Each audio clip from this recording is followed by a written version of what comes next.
खबर आपको बता देते हैं कि बांग्लादेश सेना की तरफ से शेख हसीना को 45 मिनट का समय दिया गया था। कहा गया था 45 मिनट में जो भी आपको यहां से उठाना है उठाइए और आप निकल जाइए, देश छोड़ दीजिए। शेख हसीना दरअसल चाहती थी कि वो राष्ट्र के नाम एक संदेश दें, लेकिन इसकी इजाजत उन्हें नहीं मिली। कहा गया 45 मिनट का केवल आपके पास समय है। अब क्यों ये समय भी दिया गया उसे भी समझिए, क्योंकि बांग्लादेश सेना के जो टॉप अधिकारी हैं वो थोड़ा सॉफ्ट रहे शेख हसीना की तरफ, और जो युवा अधिकारी रहे सेना के उनकी तरफ से शेख हसीना का विरोध होता रहा। साथ ही 60 रिटायर्ड ऐसे अफसर थे जो शेख हसीना के खिलाफ थे। अब कल दोपहर 1 बजे के आसपास सेना की नेशनल सिक्योरिटी काउंसिल की एक बैठक हुई। इस बैठक के बाद बांग्लादेश सेना की ओर से शेख हसीना को बता दिया गया कि 5 अगस्त को छात्रों के लॉन्ग मार्च के दौरान सेना की ओर से उन्हें नहीं रोका जाएगा। ऐसे में आज सुबह 9 बजे तक स्थिति ठीक थी, लेकिन 9 बजे के बाद गाजीपुर सीमा से ढाका में हजारों की संख्या में छात्रों का दल लॉन्ग मार्च करते हुए ढाका में प्रवेश कर गया। जब हालात बिगड़े तो सेना की ओर से शेख हसीना को केवल 45 मिनट का समय दिया गया कि देश छोड़ दीजिए।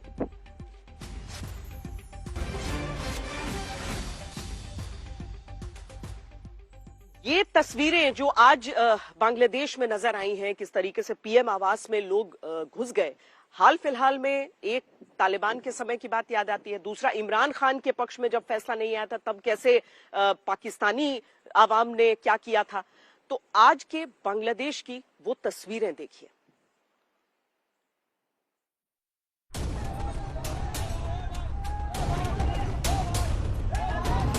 आपको ढाका में उसी प्रधानमंत्री आवास की तस्वीरें दिखाते हैं जहां से हेलीकॉप्टर शेख हसीना का उड़ान भरता है, और उड़ान भरने के बाद जनता ने यहाँ धावा बोल दिया। पीएम आवास, जिसे बांग्लादेश में गढ़ भवन कहा जाता है, वहाँ लोगों को घुसने से रोकने वाला कोई नहीं दिखता। पीएम आवास के भीतर लोग जमकर तोड़फोड़ करते दिखते हैं।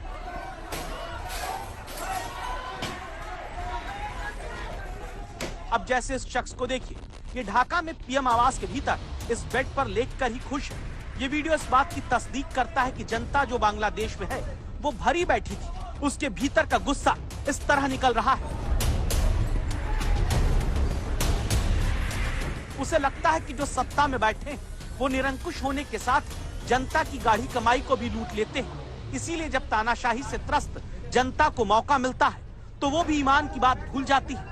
पाकिस्तान, अफगानिस्तान की तरह बांग्लादेश की हालत दिखती है। जैसे पीएम आवास में देखिए, कुछ जवान जनता को रोकने की कोशिश करते हैं, लेकिन कोशिश भी ना के बराबर। तभी तो जैसे इन्हें देखिए, ये यहाँ उन पैसों को निकाल रहे हैं जो अलग अलग देश की करेंसी का संग्रह पीएम आवास के भीतर है। कुछ नहीं पाए तो हाथ में मुर्गी ही लेकर बाहर आते दिखते हैं। जहाँ जिसके मन में जो आ रहा है वो पीएम आवास से उठाए लिए चला आ रहा है, फिर चाहे वो बत्तख हो या बकरी, खरगोश हो या कुछ और। जनता को लगता है कि जो बड़े महलनुमा आवास में रहते हैं उन्होंने अपने निरंकुश शासन से ही सब कुछ पाया है, इसीलिए दुखी जनता उस सुख को छीन लेने में जुटी। ढाका के पीएम आवास जिसको जो मिल रहा है बाहर लेकर चला आ रहा है, लाने में दिक्कत होने लगी तो लोग